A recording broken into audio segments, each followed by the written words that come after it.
Assalamualaikum dan salam sejahtera. Bersama kita lagi dalam rancangan Sembang Santai PRN 12 dan bersama dengan kami Anito.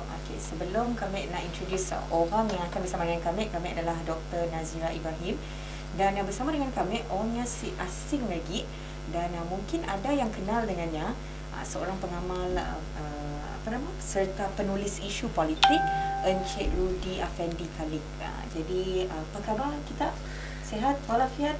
Macam ni dengan sepanjang kita nak menghadapi PRN 12, boleh dikatakan dalam beberapa hari lagi kita nak menghala ke PRN 12. Jadi mungkin akan ada sebab sedikit pandangan daripada kita lah untuk kita menuju ke PRN 12. Terima kasih. Assalamualaikum dan salam sejahtera. Terima kasih kerana jemput kami pada sesi kita pada hari itu. Ya, hari-hari yang cukup menyibukkan dan terlalu banyak perlu dilihat, dikaji, dianalisis, dilawat dan juga ditemani. Banyak yang perlu dibaca, banyak yang perlu dibaca di belakang pembacaan itu sendiri. Dan pilihan raya kali itu cukup mencabar, cukup menarik dan cukup berwarna-warni. Kerana itulah pertama kalinya kita bertanding tanpa ruang kempen besar muka. So kita perlu banyak muka media sosial. Pada yang sama, kita kalau boleh kita perlu banyak mengkaji siapa profil pelaku-pelaku politik, calon-calon yang bertanding. Jadi itulah cabaran yang cukup besar, dengan pelbagai warna-warni lah, gelagat dan sebagainya. Okey. Jadi soalan kami yang pertama, jadi 349 calon dan 10 parti dan calon bebas. Ya. Okey, maksudnya PRN kali tu bak kata kita paling meriah. Jadi kita ada banyak, selalunya kali sebelum tu kita nak. Jadi adakah rakyat boleh membuat pilihan terbaik kerana terlalu ramai? Bukan kita nak marah terlalu ramai, kerana mempunyai banyak calon dan banyak parti. Jadi macam ni rakyat boleh membuat pilihan untuk mengundi lah, untuk memilih calonnya. Betul. Cabarannya agak pelbagai. Ada kawasan yang tak hanya satu lawan satu, ada kawasan yang kita melihat ada 2, 3, 4 penjuru, dan ada satu kawasan yang sampai sehingga menampilkan jumlah penjuru yang cukup besar, dengan latar belakang kandidat yang macam-macam. Ada yang bekas menteri, bekas timbalan menteri, bekas pegawai khas, ada yang artis, ada yang komposer, bahkan selebriti. Jadi warna-warni yang pelbagai-bagai. Jadi kita perlu melihat perkara itu sebagai satu cabaran pada mengundi untuk memilih. Tapi sik je kata orang, susah gila sebenarnya tidak nak memilih. Sebab bagi saya, orang yang pergi kepada pemilihan pemilihan untuk pilihan raya tu, nya bukan bangun tidur baru nak mikir siapa mengundi. Nya akan mengundi, nya akan memilih siapa yang akan diundi dalam tempoh yang saya rasa mungkin sebulan, mungkin 2 bulan, mungkin 3 bulan. Sebabnya perlu kepada memerhati pada orang yang nak dipilih. Yang mesti pilih orang yang sebarang-barang untuk untuk dipilih. Mungkin adakah haria orang yang nekunya sekali lalu pilih Nya akan mengkaji apa yang harus disumbangkan dan sebagainya. Jadi saya fikir untuk mendatangkan masalah yang besar. Sebab orang yang datang menghantar diri yang untuk dipilih tu mesti ada package-nya pun. Ada karisma, ada identiti dan ada X factor. Sebab manusia tu 10 orang atau pada kita akan pilih seorang yang betul-betul lain. Yang betul-betul boleh membuat apa yang kita nak, dan kita akan memilihnya sebagai wakil kita, diuji untuk menjadi wakil kita dan untuk tempoh 5 tahun akan datang. So bagi saya, ia bukan satu cabaran yang besar. Tapi menariklah sebab orang yang datang tu dengan baju macam-macam. Orang yang datang dengan latar belakang yang macam-macam, sejarahnya macam-macam, dan paling penting datang dengan janji-janji. Dan janji-janji itu kita tahu lah benar ke tak benar. Logik yang terulang pada setiap pemilih untuk menentukan. Ya. Alright, okey. Jadi ada 82 DUN bakal ditandingi. Majoriti DUN akan menyaksikan pertemuan lebih daripada 3 penjuru. Jadi apakah yang dimaksudkan dengan ia sebenarnya? Ya, satu proses demokrasi. Dan saya boleh kata 3-4 penggal yang lepas. 1987 antara jumlah yang bertanding yang cukup ramai. termasuk 60 calon bebas pada waktu 1987. 1987 adalah krisis Mingkot. Apa yang berlaku sebenarnya adalah bila orang menawarkan diri untuk bertanding di satu kawasan, tanya datang dengan agenda, tanya datang dengan impian sebenarnya pun, tanya datang dengan orang yang mendukungnya. Berarti ada parti politik di belakang. Kali itu kita ada parti politik yang besar. Kita ada parti politik yang berani menghantar lebih pada 5,000 setiap pemilih paksa bayar deposit. Bayangkan berapa juta yang disediakan oleh parti-parti itu. Kita ada GPS, kita ada PSB, kita ada DAP, kita ada PKR, dan kita ada PBK, parti baru tu, PBK tu, dan yang berani menghantar jumlah penyertaan kami. Kita ada sedar. So, bagi saya itu adalah proses demokrasi, dan proses itu adalah proses yang memberi ruang kepada anak kita untuk memilih yang terbaik. Dan kali itu sebenarnya devil feel-nya sama. Sebab si ada yang ada kempen, dalam depannya adalah ratusan ribu orang. Sekalinya kempen depannya agak 5 orang. Si ada. Ketok semuanya kempen, nangga bukan pun dalam TV. Dan dekat komputer, dekat apa nama?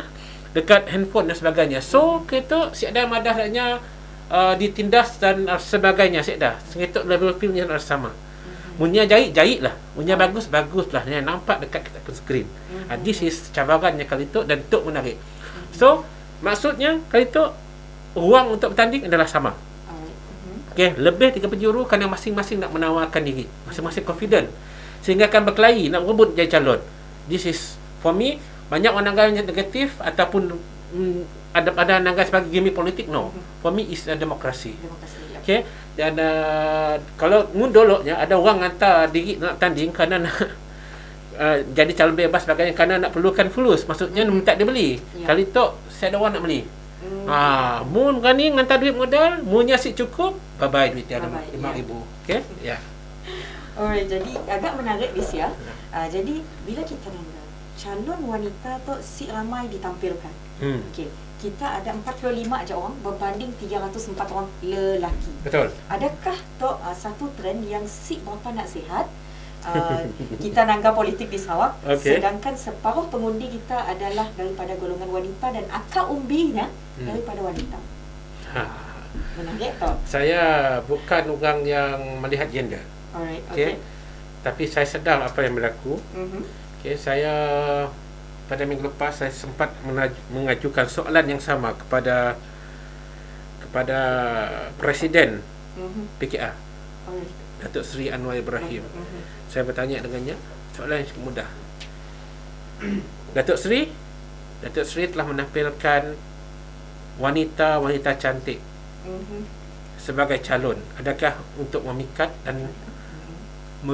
dan terpikat ataupun adakah ia untuk memberi semangat kepada para pengundi untuk memilih calon-calon muda yang berusia 21 tahun, 24 tahun. Kita tahu tumpai usia itu memang cantik tapi belum cukup pengalaman untuk menjadi seorang pemimpin yang terbaik.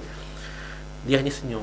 Dia cakap PKR memberi ruang kepada pemilih untuk memilih calon-calon yang ada. Tapi sebenarnya betul. Kadang-kadang kita memilih tu bukan kerana nyetera sitera. Ada juga yang memilih kerana rupa, kerana kecantikan, keayuan. Tapi belum tahunya pandai bekerja ke si. So for me is dalam konteks wanita yang dipilih, banyak cabaran yang perlu diambil. Semua wanita sebenarnya sanggup untuk meredahkan onak dan duri dalam bidang politik kepartian ini. Kerana bila adanya meletakkan dirinya ke dalam bidang politik tu, dia terpaksa mengorbankan segala-galanya. Betul. Mengorbankan keluarga, mengorbankan wang ringgit. Sanggupkah? Macam kita sanggupkah kita dia telefon orang tengah malam? Sedangkan suami di sebelah tengah nak berdengkur, suami telefon lagi orang minta itu dan ini. You have to turun mengorbankan.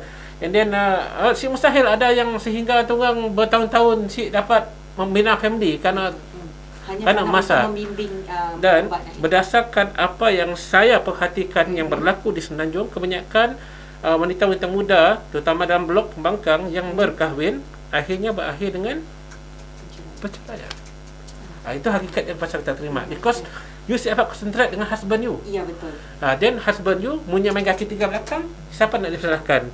This is a thing pertimbangan dia perlu diambil oleh wanita sebelum tanya menceburkan diri ke dalam bidang politik. Sorry, sebab saya bukan seorang yang membenci wanita dalam politik, tapi ini hakikat realiti yang perlu kita taksir, hadapi. Unless kebanyakan yang berjaya tu, yang betul-betul berjaya dari, saya anggap ada antaranya adalah wanita-wanita single dan wanita-wanita yang yang betul-betul ingin membina kejayaan dan mengabaikan tempat-tempat yang lain. Tapi ada yang berjaya.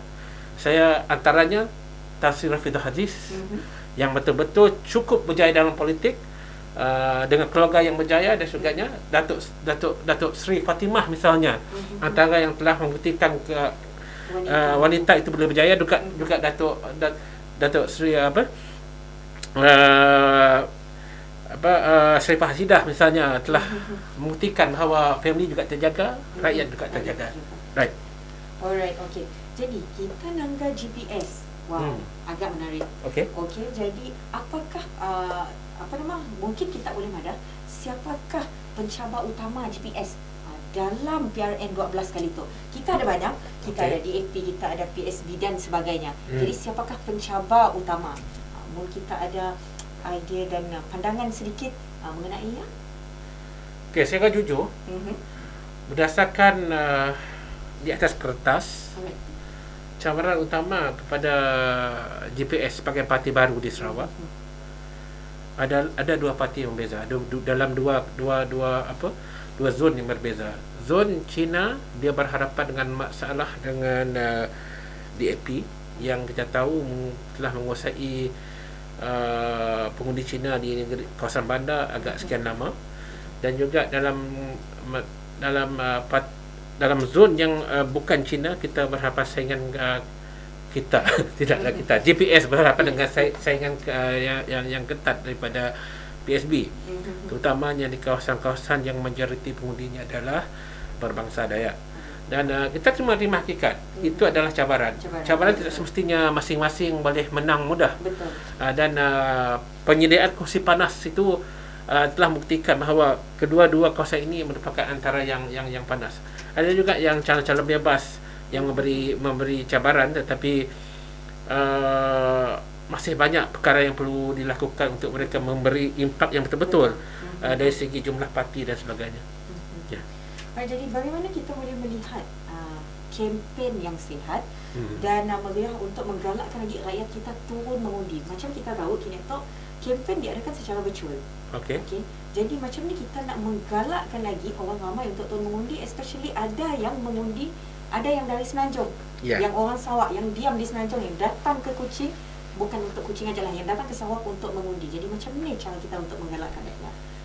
Kerana musim tu kita tahu je tiket agak mahal untuk kembali ke Sarawak dalam keadaan masa yang singkat untuk mengundi pada 18 hari bulan 12 2021. Jadi macam ni cara kita untuk menggalak. Saya percaya bahawa tiket akan diturunkan dalam tempoh yang terdekat untuk menggalakkan orang turun mengundi. Cuma yang menjadi isu ni adalah orang sanggup untuk mengundi ke melaksanakan tanggungjawabnya, turun ke pusat-pusat mengundi yang walaupun salurannya diperbanyakkan dan juga waktunya diawalkan. Dalam konteks hari itu orang lebih memilih nyawa daripada memilih undi. Dalam konteks hari itu orang lebih memilih menjaga keselamatan diri berbanding untuk berada di kawasan lokaliti untuk mengundi. Dan kita harus terima hakikat walaupun SPR meletakkan 70% orang keluar mengundi, jumlahnya siapkan lagi daripada apa yang berlaku di Melaka, 60% siapkan lebih. Sebab saya percaya bahawa ada banyak faktor lah untuk kita pergi mengundi. Satu, kita telah kita perlu diyakinkan, rakyat perlu diyakinkan oleh semua pihak, termasuk oleh pihak kerajaan, pihak parti dan sebagainya, bahawa adanya akan mudah dijangkiti kerana mereka telah ada 2 vaksin. Betul. Termasuk booster. Jadi perlu diyakinkan dengan karya baru boleh turun mengundi. Yang keduanya adalah harus diletakkan ke dalam pemikiran semua pihak bahawa salah pilih akan menjahanamkan negara. Akan menjahanamkan negeri. So bila sedar benda yang berlaku, dia akan turun mengundi, menunjukkan siapa yang patut mengundi, siapa yang patut mewakili mereka. Dan juga menghantar isyarat kepada sesiapa yang memimpin di atas bahawa rakyat adalah segala-galanya. Bila adanya salah memimpin, rakyat boleh turun melakukan apa yang patut lakukan, menukarkan pemimpin yang tidak berfungsi. Jadi itulah yang perlu diletakkan ke dalam pemikiran setiap anak muda, para pemilih kita, termasuk tahun depan pada anak-anak muda yang berusia 18 tahun, bahawa undi itu cukup berharga. Undi itu adalah untuk menentukan masa depan mereka sendiri, menentukan nasib mereka sendiri, dan menentukan anak-anak mereka terbela dan sebagainya. Betul. Saya setuju. Bukan dengan niaja, macam kami pun kami undi, karena pilihan di tangan kita. Betul. Jadi bila kita salah memilih, at the end of the day kita akan nyalah diri kita pun. Betul. Jadi untuk mengelakkan sebarang kesalahan, jadi kita patut turun mengundi dan pilih siapakah yang patut kita pilih. Betul. Jadi dan soalan yang terakhir, adakah kita melihat Tan Sri Abang Jo akan menang dengan mudah dalam pilihan raya kali itu di Gedong? Kerana ia telah bertukar, sebelum itu kita tahu ia berada di kawasan Satong dan telah bertukar ke kawasan Gedong. Jadi mungkin kita ada sedikit ulasan mengenai perpindahannya daripada Satong ke Gedong. Saya orang Satong. Yes. Okey. 9 tahun. Saya kecil lagi tangga Abang Jo dah tanding kawasan Satong. 9 penggal Datuk Abang Jo mentadbir dengan cukup tenang.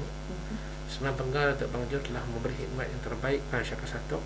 Walaupun satu berada di tengah-tengah bandar, tapi kita tidak tenggelam oleh pembangunan dan sebagainya. Jadi apa yang tindakan yang dilakukan oleh Abang Jo ini adalah satu tindakan yang saya rasa cukup matang, dan ia telah dilakukan oleh semua pemimpin yang berperanan sebagai utama untuk berhijrah keluar bandar untuk membangunkan kawasan baru. Ia adalah cabaran.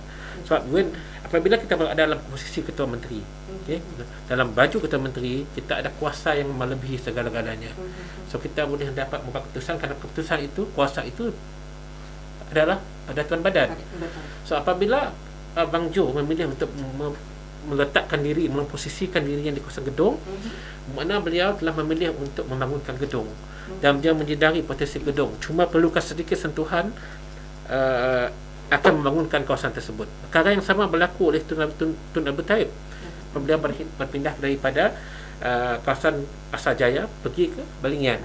Juga oleh Pehin Sri Adnan Satem berpindah daripada Muara Tuang pergi ke Tanjung Datuk. Dan kita lihat apa berlaku di Balingian sekarang. Kita melihat apa yang berlaku di Tanjung Datuk sekarang. Perubahan berlaku walaupun perlahan, tapi mereka tidak lagi terpinggir. Begitu dengan Gedong. Gedong lebih mudah sebab Gedong walaupun terletak di tengah antara Kuching ke Seri Aman, tapi Gedong sebenarnya agak sedikit tersisih. Kerana berdasarkan apa yang telah dirancang lepas tu, saya rasa Gedong akan menjadi bandar yang meletup. Gedong saya penuh barang dalamnya. Macam namanya Gedong. Okay. Jadi kita nanya kami ni akan menang mudah atau sik? Saya sik nangganya menang mudah. Saya akan nangganya sebagai menang yang bergaya. Nya akan menang dengan cukup bergaya, dan beliau akan menerima sokongan. Saya rasa kalau orang 1% sama adanya 200-300%. Sebab nya ada seorang ketua menteri, auranya besar. Yang kedua, visionnya jelas untuk kawasan dia. Dan yang paling ketiga, nya mendapat dukungan daripada pimpinan kawasan Gedongnya pun. Mantan Adun Gedong, Datuk Nordin Majais, memberi sokongan 700% kepadanya dan berkempen luar biasa untuk membantu memastikan Abang Jo yang ada jurai keturunan di Gedong menang dengan besar di kawasannya. Jadi saya dapat nangga dua pencapaian lain akan dapat memberi saingan yang kuat. Apatah lagi calon-calon muda dan sebagainya. So that is the thing. Kita harus menerima hakikat, ia akan berlaku. Alright, okay. Agak menarik di mana kita nangga juga lah apa yang perubahan yang dah pola dekat kawasan Satong, apa yang telah bangunkan kawasan Satong yang agak satu menarik, dan si mustahil apa yang telah dibangunkan di kawasan Satong akan ada di kawasan Gedong juga. Okey, jadi ya ajak untuk kita betul. Terima kasih banyak-banyak Encik Rudy Afendi kali kerana sudi bersama dengan kami hari itu, dan insya-Allah kita akan berjumpa lagi di episod yang akan datang dengan panel lain dan kita akan analisiskan perkara lain juga. Assalamualaikum dan salam sejahtera.